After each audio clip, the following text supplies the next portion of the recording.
बोलायला तयार नाहीत, बघायला तयार नाहीत। आज खरीपीचं पीक येऊन किती दिवस झालं तरी बी शेतकऱ्याचे पैसे मिळत नाहीत। माजी कृषी मंत्री धनंजय मुंडे यांनी आज विधानसभेमध्ये अवकाळीचा मुद्दा उपस्थित केला। विदर्भ आणि मराठवाड्यात झालेल्या अवकाळी पावसामुळे 2 जणांचा मृत्यू झाला, तर लातूर, नांदेड, बीड, धाराशिवमध्ये फळबागांचं मोठं नुकसान झालंय। यावर नुकसानासंदर्भात धनंजय मुंडेंनी तात्काळ पंचनामे करण्यात यावेत अशी मागणी केली। यावर महसूल मंत्री चंद्रशेखर बावनकुळेंनी उत्तर दिलंय। ते काय म्हणालेत आपण बघूया।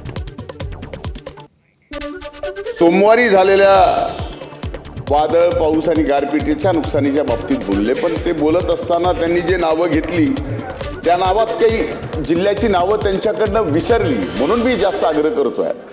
त्यात बीड विसरलाय, बाकी सर्व नावं घेतली आणि मी परत एकदा सर्व नावं घेतोय। काल दिवसभरात बीड, नांदेड, लातूर, धाराशिव, मराठवाड्यातील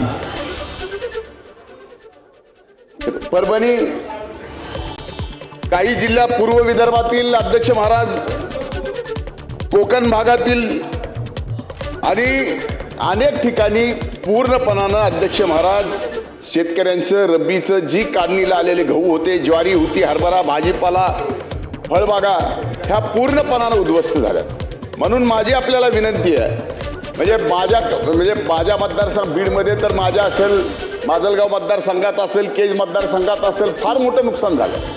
म्हणून माझी विनंती आहे की माननीय महसूल मंत्री सुद्धा इथं उपस्थित आहेत, आदेश द्यावा की त्या ठिकाणी सर्व या जिल्ह्यातल्या जिल्हाधिकाऱ्यांनी याचे पंचनामे तात्काळ चालू केले तर या ठिकाणी कुठेतरी त्या शेतकऱ्यांना काहीतरी त्यांच्या पदरात पडेल, कारण यांचं 100% पीक काढणीला आलेलं संपलेलं आहे। अभिमन्यू पवार बोल। छत्रपती संभाजीनगर जिल्ह्यातील